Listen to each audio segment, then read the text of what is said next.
그러므로 남을 판단하는 사람아 누구를 막론하고 내게 핑계하지 못할 것은 남을 판단하는 것으로 내가 너를 정죄함이니 판단하는 내가 같은 일을 행함이니라. 이런 일을 행하는 자에게 하나님의 심판이 진리대로 되는 줄 우리가 아노라. 이런 일을 행하는 자를 판단하고도 같은 일을 행하는 사람아 내가 하나님의 심판을 피할 줄로 생각하느냐. 혹 내가 하나님의 인자하심이 너를 인도하여 회개하게 하심을 알지 못하여 그의 인자하심과 용납하심과 길이 참으심이 풍성함을 멸시하느냐. 다만 내 고집과 회개하지 아니한 마음을 따라 진노의 날 곧 하나님의 의로우신 심판이 나타나는 그날에 임할 진노를 내게 쌓는도다. 아멘. 우리 인사 나누시겠습니다. 함께 기도해 주셔서 감사합니다. 고맙습니다. 감사합니다. 계속해서 로마서 말씀을 살피는 중에 있습니다. 로마서가 복음의 본말을 시작하면서 그 복음의 필요성을 주장하는 가운데 인류가 죄 아래 있는 현실을 고발하고 있습니다. 특별히 1장 18절부터 32절까지는 소위 유대인이 아닌 이방인, 하나님을 몰랐다고 하는, 하나님의 율법도 모르고 또 하나님의 원하심도 몰랐다고 하는 그들에게 또 핑계치 못할 제 아래에 있는 현실들을 고발하고 있고, 오늘 2장 1절부터 3장 9절까지는 소위 유대인들이라고 하는 자들에 대해서 그들도 예외 없이 심판의 대상이 됨을 이야기하고 있습니다.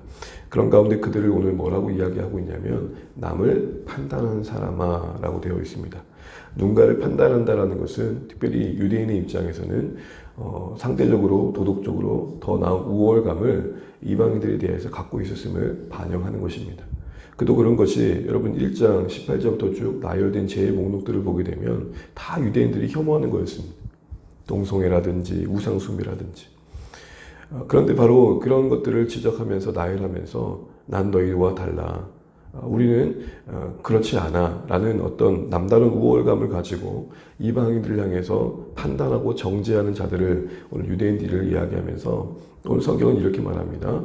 누구도 예외 없이 핑계할 수 없다라고 말합니다. 여러분 이 핑계라는 단어를 한번 주목해 보십시오. 이 핑계라는 말이 앞서서 1장 20절에도 나왔었습니다. 1장 20절 한번 같이 한번 읽어볼게요. 1장 20절입니다. 창세로부터 그의 보이지 않은 것들 곧 그의 영원하신 능력과 신성이 그가 만드신 만물에 분명히 보여 알려졌나니 그러므로 그들이 핑계하지 못할지니라. 핑계라는 게 뭡니까? 변명하고 합리화하고 그런 이야기를 인정하지 않는다는 것이죠.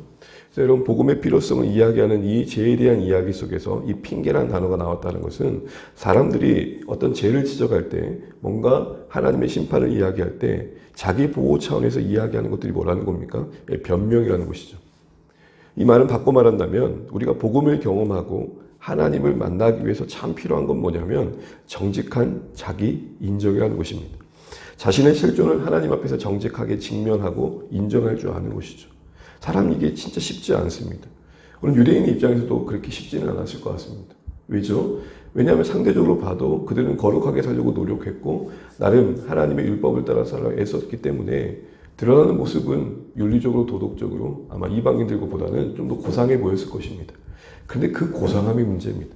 그 열심이 문제며 그 남다른 의로움이 문제인 것이죠. 우리 보통 편하게 이야기하다 보면 그런 이야기를 또 관계 속에서 주변에 하지 않습니까? 아유, 저 사람은 법 없이도 살 사람이야. 그런 사람들이 분명히 있습니다. 전도를 하다 보면 참 어려운 것 중에 하나는 죄에 대한 인정이죠. 그래서 죄를 이야기하면 모두가 다 불편해합니다. 그러나 불편하지만 진실이죠. 그 불편한 진실을 이야기할 때 정직하게 내가 그렇습니다 라고 하는 사람들은 그래도 대놓고 나쁜 짓을 하고 대놓고 뭔가 불편한 일을 하고 남들을 해코지했던 사람들은 아이고 내가 죄인이죠 라는 인정을 대충 합니다. 그런데 누군가에게 해를 끼친 적도 없고 또한 그것 자체를 너무 싫어하고 또한 자기는 남다르게 그래도 열심히 살았다고 생각하는 사람들의 그 상대적인 의로움 속에 뭔가 죄라는 사실을 인정해야 된다라는 그 요구를 할 때 납득하고 받아들여지기가 쉽지 않다는 것을 우리가 알게 됩니다. 근데 여러분 우리가 예수님 믿고 나서 다시 한번 생각을 해보면 그런 면에서 은혜가 뭡니까? 우리가 하나님의 진리의 관점에서 우리 자신을 볼 수 있는 안목이 생겼다는 것이죠. 늘 넘어짐과 실패를 반복하고 있지만 그래도 우리 안에 하나님 앞에서 내 자신을 볼 수 있는 안목이 있다라는 게 그래서 은혜인 것입니다. 그래서 오늘 바울은 이어서 이렇게 얘기를 합니다. 우리 2절 말씀 같이 한번 읽어보겠습니다. 2절입니다. 이런 일을 행하는 자에게 하나님의 심판이 진리대로 되는 줄을 우리가 아노라. 그렇게 남을 판단하고 남다른 우월감을 가지고 이방인보단 그들 자신이 더 낫다고 생각했던 유대인들에게 너희도 사실은 드러나지 않지만 사실은 너희들이 손가락질하는 그 일들이 너희 안에서도 일어나고 있다는 것을 왜 모르니? 그러면서 이어서 이렇게 얘기하는 겁니다. 진리의 기준으로 너희들 다시 한번 살펴봐라. 하나님이 너희들을 심판하실 때 그런 어떤 상대적인 의로움을 가지고 보시는 게 아니라 하나님의 기준으로 너희를 보실 것이기 때문에 그 하나님의 정의의 기준에서 그 하나님의 옳음의 관점에서 우리를 봐야 된다는 것이죠. 여러분 그렇습니다. 우리의 실존이 계속해서 하나님 앞에서 정직하게 우리 자신을 직면하고 우리가 정말로 하나님의 앞에서 죄인됨을 깊이 인식해가는 그 회개의 영이 살아있기 위해서는 시퍼런 칼라 같은 진리의 수준 앞에서 우리 자신을 세울 필요가 있는 것입니다. 섭섭함이라든지 또 누군가 앞에서 뭔가 그래도 나는 낫지라는 마음은 어디서 자리 잡는 겁니까? 그 기준 자체가 하나님이 아닌 그 무엇일 때일 것입니다. 또한 더 나아가서 누군가를 섬기는 위치에 있는 사람일수록 애쓰고 수고할수록 이런 사실에 걸려 넘어질 수 있다는 사실을 우리는 기억해야 됩니다. 그래서 항상 리더십에 관한 책들을 보게 되면 나오는 게 뭡니까? 타인을 섬기는 리더일수록 누군가를 이끌기 이전에 자신을 먼저 이끄는 리더가 되어야 된다라고 말을 합니다. 어느 신학자는 이렇게까지 이야기를 하더라고요. 신자들이 이 세상의 악과 싸워가는 과정 속에서 정말 주의해야 할 숙제 중에 하나는 무엇이냐면 그 자신이 그 악을 닮아가지 않는 것이다. 우리가 뭔가 죄와 싸우고 세상과 나름대로 거짓된 거 싸워가다 보면 나도 어느새 또 다른 관점에서는 악화되어가는 경우가 있더라는 것이죠. 이 말이 무슨 말일까요? 진리를 위해 싸우고 거룩한 일을 싸워가는 자일수록 그 진리와 거룩 앞에 자신을 더 정직하게 지켜보는 것들이 필요하다는 것이죠. 내가 그래도 뭔가 명분을 위해 가지고 하나님을 위해 뭔가를 한다는 사실이 우리 자신을 보는 눈을 가리울 때가 있더라는 것입니다. 그런데 여러분 참 어려운 것이 우리가 우리를 인정하는 것이 쉽지 않은 것이 바로 오늘 성경에 기록된 내용이기 때문에 그렇습니다. 여러분 우리 4절 5절 말씀 읽고 이제 말씀을 맺어보겠습니다. 4절 5절입니다. 시작. 혹 내가 하나님의 인자하심이 너를 인도하여 회개하게 하심을 알지 못하여 그의 인자하심과 용납하심과 길이 참으심이 풍성함을 멸시하느뇨 다만 내 고집과 회개하지 아니하는 마음을 따라 진노의 날 곧 하나님의 의로우신 심판이 나타나는 그날에 임할 진노를 내게 쌓는도다. 이 4절 5절은 뭘 말합니까? 지금 남을 판단하는 위치에 있는 유대인들에게 하나님께서 어떤 은혜로 그들과 함께 하신지를 상기시켜 줍니다. 그렇게 남을 향해서 판단하면서 똑같은 일을 하고 있는 현실을 바라보고 계시고 돌이키길 원하시는 하나님의 그 인자, 용납, 오래 참으심이 회개의 기회로 주어졌음에도 불구하고 여전히 스스로 회개하지 않고 있다면 그것은 하나님의 은혜를 멸시하는 것이다 하면서 그 회개치 못한 가장 큰 걸림돌이 뭐가 나와 있습니까? 5절 말씀을 보십시오. 회개하지 않은 마음 앞에 뭐가 딱 등장하고 있죠? 고집입니다. 고집. 이 고집이 뭡니까? 마음의 완고함과 강박함입니다. 누구나 어떤 이야기를 하고 말씀 앞에 딱 어떤 자신들을 이야기하다 보면 딱 걸려 넘어지는 그 한 가지가 있는 것이죠. 각자가 하나님 앞에서 여전히 품고 있고 꺾지 못한 채 어떻게 보면 싸우고 있는 부분들이 있는 것이죠. 그런데 여러분 아십니까? 이 고집이 깨어져야 회개의 영이 임하게 되고 그리고 정말 진실하게도 하나님 앞에 가까워지고 자유케 된다는 것입니다. 남을 판단하는 재판장의 자리에서 내려와서 십자가의 아래 머물며 눈물로 자신의 죄를 고백하고 은혜와 긍휼을 구하는 심령이 만들어진 시점은 바로 그 고집이 깨어질 때죠. 그 고집은 나름의 신념일 수 있을 것입니다. 자기만의 어떤 삶의 방침일 수도 있을 것입니다. 사람들과의 관계 속에서 어떤 신앙의 영역에서 붙들고 있는 그 무엇일 수 있는 것이죠. 나는 신념이라고 말하지만 하나님 앞에서는 고집일 수도 있는 것입니다. 바로 그것을 정직하게 발견하고 인정하는 것. 그게 의로우신 하나님 앞에 서기 전에 이 땅에서 우리가 해야 할 숙제와 같은 것들이 아닐까라는 것입니다. 이제 말씀을 맺겠습니다. 이방인들과 다르게 유다인들은 좀 더 다른 관점에서 바울이 그들에게 찾아갑니다. 그래도 유대인들이 이방인들보다는 상대적으로 잘 살고 있었겠죠. 율법이 있고 그래도 나름 선민이라는 의식 속에 자신들을 갖추고 있는 것들이 있었으니까요. 그러나 내면에 겹겹이 쌓여있는 것들을 걸치다 보면 그들 안에도 고집스러운 것들이 있다는 것입니다. 자기 자신을 인정하지 않는 고집이 있었던 것이죠. 하나님의 진리의 시판한 칼날로 그러기에 그들은 그 자신들을 탈피했던 것입니다. 그래서 재판장의 자리에서 십자가의 아래로 내려올 필요가 있었던 것입니다. 유대인들이 정작 예수님이 십자가에 못 박았다는 사실들을 잊지 마십시오. 율법을 아는 그들이 오히려 십자가에 예수를 못 박았다는 것을 잊지 마십시오. 하나님을 안다는 우리가 오히려 더 하나님의 마음을 아프게 할 수 있는 것입니다. 신앙생활은 우리의 열심이 남다름이 때로는 하나님의 마음을 더 힘겹게 할 수도 있는 것이죠. 우리의 삶에 하나님 앞에서 깨어지고 깨트려야 되고 변화돼야 될 고집스러움이 있다는 사실들을 인정하고 그것이 완고함이 되고 강팍함이 되어서 평생 내 마음을 붙들어 나와 하나님과의 관계로부터 거리감을 만들고 있다면 하나님 그것만은 좀 놔둬주세요. 이거 정말 내가 이것만은 좀 못하겠어요.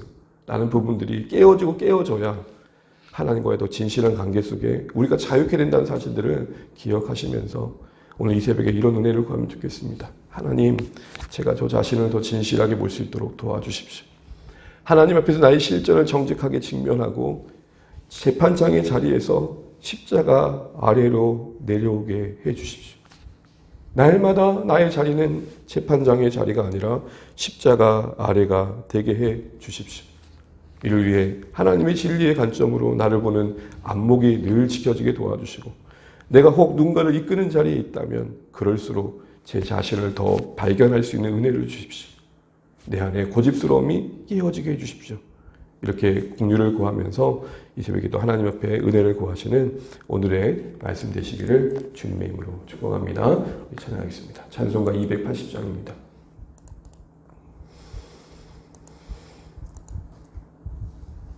찬송가 280장입니다. 280장입니다.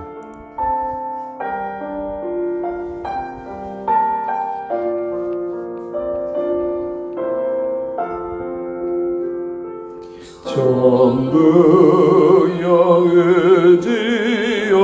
영의지옵소서 손 들고 옵니다. 주 나를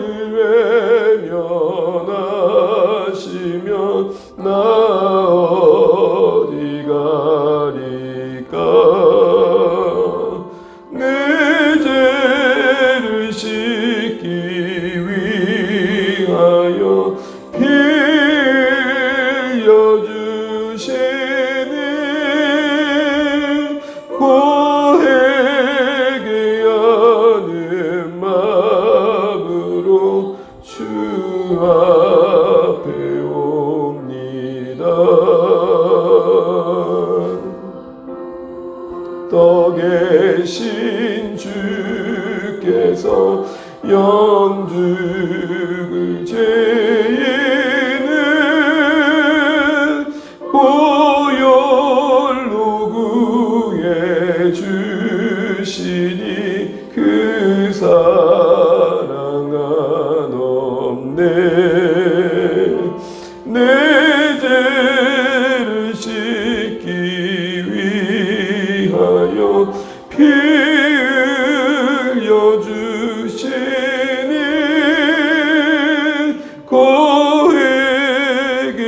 고회개하는 마음으로 주 앞에 옵니다.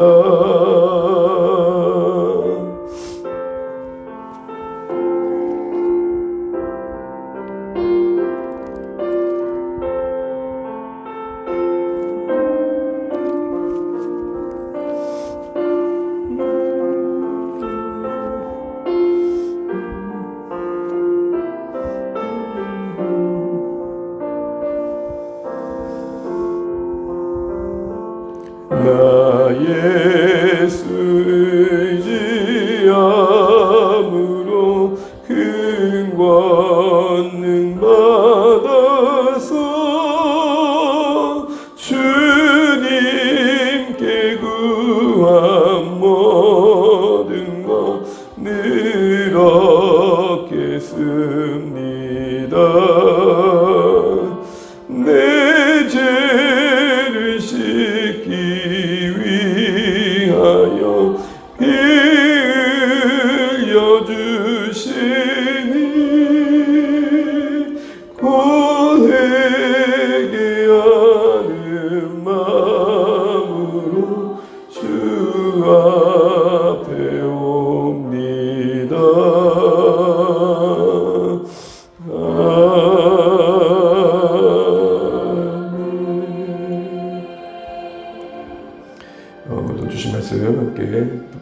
기도하면 좋겠습니다.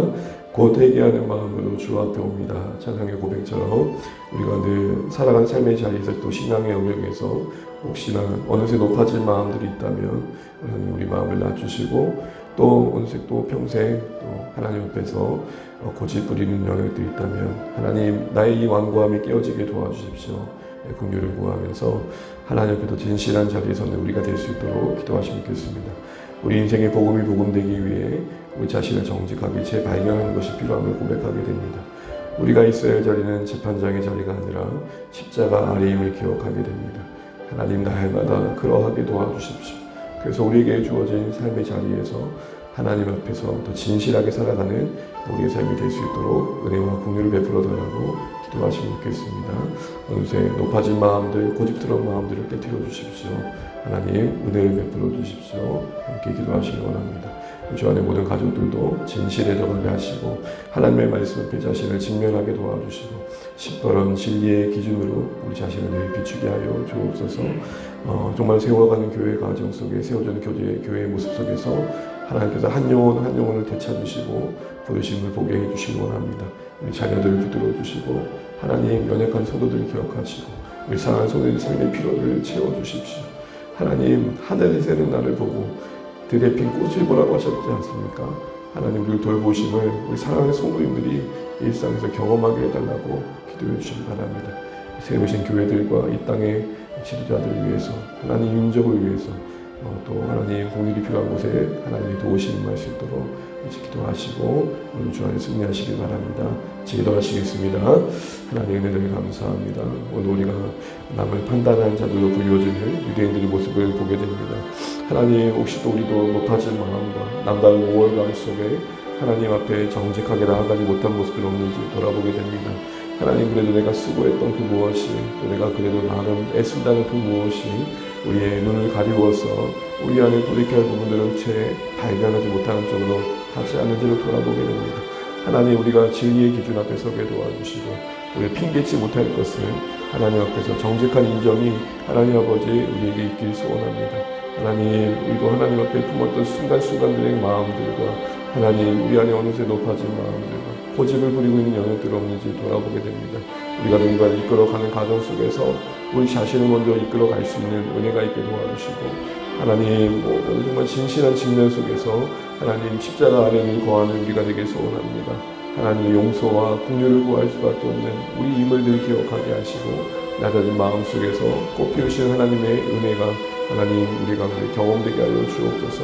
하나님 아버지 우리가 핑계하는 자리 있지 않게 하시고 정직하게 우리를 인정하고 고집 부린 자리 있지 않게 하시고 하나님 앞에 우리 자신을 맡기며 변할 수 없는 우리 모습을 인정하고 하나님의 긍휼을 구하는 자리에 우리가 있게 도와주십시오. 하나님의 진실한 눈물이 우리를 더 성결케 할 것을 기대합니다. 이 진실한 하나님 아버지 인정이 우리도 온유케 할 것을 봅니다. 하나님 도와주십시오.